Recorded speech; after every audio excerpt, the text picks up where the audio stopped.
बहुत धन्यवाद करता हूं। और आज हमें खुशी का दिन है क्योंकि आज पटना उच्च न्यायालय के द्वारा माननीय मुख्य न्यायाधीश के द्वारा जो डिसीजन आया है वो अभ्यर्थियों के हित में और ब्लाइंड फेडरेशन के हित में आया है। सबसे पहले आज सुनवाई का डेट रखा गया था। इसके पहले 2 डेट में सुनवाई हुई थी, जैसा कि आप लोग जानते हैं। एक 28 तारीख को हुआ था, एक 31 मई को हुआ था और 3 जून को माननीय मुख्य न्यायाधीश के द्वारा ये समय दिया गया था कि सब विस्तृत बातें होगी। आज दोनों तरफ से काफी तैयारी, मुख्य जो हमारे महाधिवक्ता महोदय और ब्लाइंड फेडरेशन की तरफ एस के रुंगटा साहब वर्चुअल मीटिंग में वहां से शामिल हुए।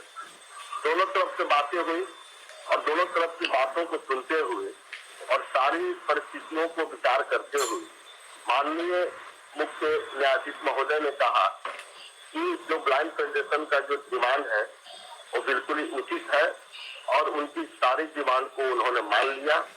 और उसमें बिहार सरकार के द्वारा भी इस बात की पुष्टि की गई कि हम 4% जो आरक्षण है दिव्यांगों का, मैं उसको देने के लिए सहमत हूँ और खास तौर से सभी दिव्यांगों को 15 दिन का समय दे करके और उनका आवेदन लिया जाएगा।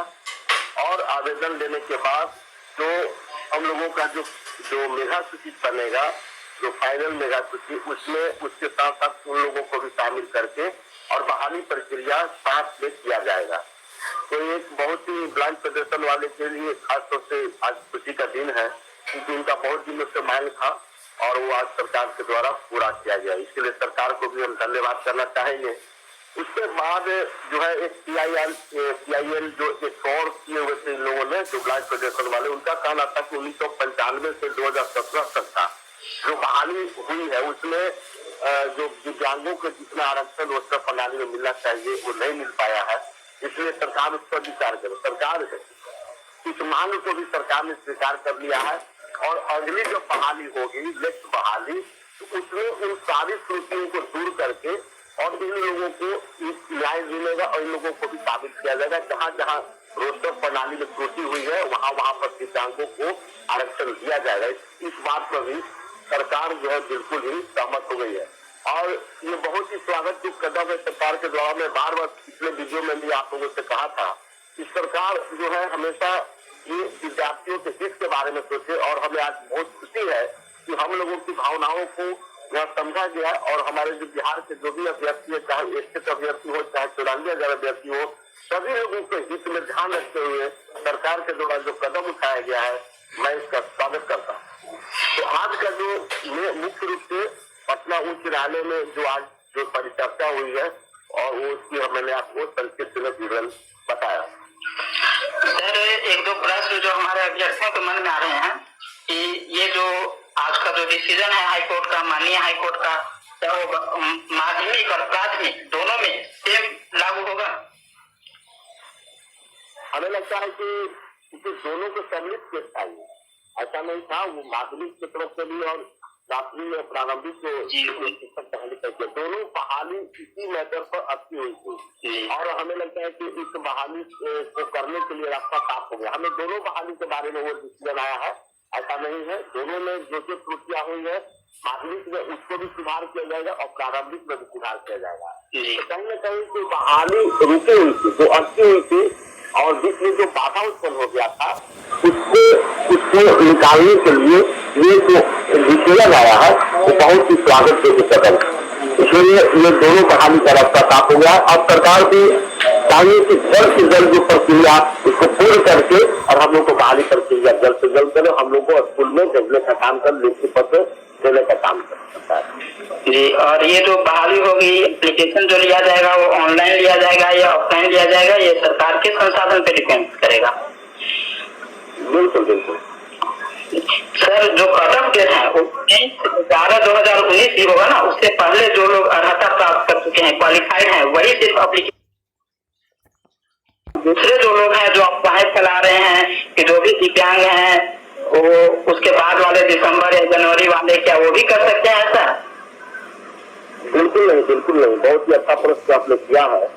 सबसे पहले मैं यह स्पष्ट कर दूं कि जो 23/11/2019 को, यानी 23 नवंबर 2019 को जो लास्ट अंतिम आवेदन देने की जो तिथि जो बिहार सरकार के शिक्षा विभाग के द्वारा तय की गई थी, उसके पहले जो अहर्ता सरकार के द्वारा दी गई थी, जो मानदंड तय किया गया था, उस अहर्ता और मानदंड को पूरा करने वाले अभ्यर्थी भी ये 15 दिनों के जो आवेदन लिया जाएगा उसमें शामिल होंगे।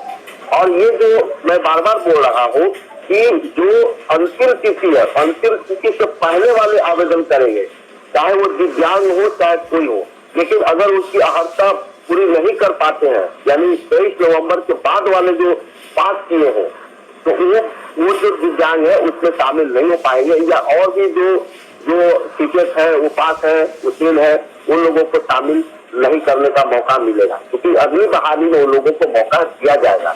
ये साफ शब्दों में जो मिश्रा जी है, उन्होंने अपने ट्विटर में भी इस बात की चर्चा की है कि जो 23,000 तक का जो अहर्ता उससे पहले पूरी करने वाले जो भी अभ्यर्थी है, चाहे दिव्यांग हो, उनको जो है 15 दिन का समय मिला है। सभी अभ्यर्थियों को समय नहीं दिया गया है, केवल 4% जो दिव्यांग है उनको जो है मौका दिया गया है कि 15 दिन में आप आवेदन करेंगे, और आवेदन करने के बाद उनकी मेधा सूची बनेगी, 7वें और 7वें बहाली होगी। ये क्लियर हुआ है। सर, यहाँ पे आपकी और आपकी कोर टीम की जो रणनीति है, भूमिका है, वो कुछ ज्यादा बढ़ जाती है कि जितना जल्दी डेट हो। पिछले कई दिनों से आपकी अध्यक्षता में कोर टीम का शाम को 7 बजे से मीटिंग होता था, तो सर उसका कितना असर पड़ा और हम लोग सरकार पे कितना अपनी बातों को पहुंचाने में कामयाब रहे हैं, सफल हुए हैं? सबसे पहली बात है कि जो हमारा संगठन है, जो बिहार के 2017 उत्तीर्ण अभ्यर्थी जो हमारा संगठन है, हमारे संगठन और हमारे संगठन का एक भाग है कोर टीम। तो कोर टीम के जितने भी सक्रिय सदस्य हैं, वो रात दिन मैं बता रहा हूँ कि जब से बहाली शुरू हुई है तब से हम लोग काम कर रहे हैं। एक दिन भी हम लोग बैठे हुए नहीं, हम लोग प्रतिदिन 3 घंटा 4 घंटा मीटिंग करते हैं, आगे का जो अगला जो दिन आने वाला उसकी रणनीति बनाते हैं, और उस हर एक पॉइंट पर हम लोग डिस्कशन करते हैं कि इसमें कैसे क्या करें। तो सबसे पहले मैं कोर टीम के और हमारे संगठन के जो भी सदस्य हैं, मैं सभी लोगों को बहुत बहुत बहुत बधाई देता हूं और धन्यवाद करता हूं कि इस तरह से जो हमारी एकता है और हमारा जो सोच है, जो हम पॉजिटिव रहते हैं, उसका कहीं न कहीं आने वाला रिजल्ट प्रति पड़ता है।